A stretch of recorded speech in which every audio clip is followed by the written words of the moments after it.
আমরা তো অনেক ছোটবেলার খেলোয়াড় ভাই।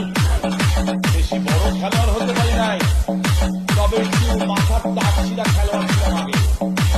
মাথার তার একটু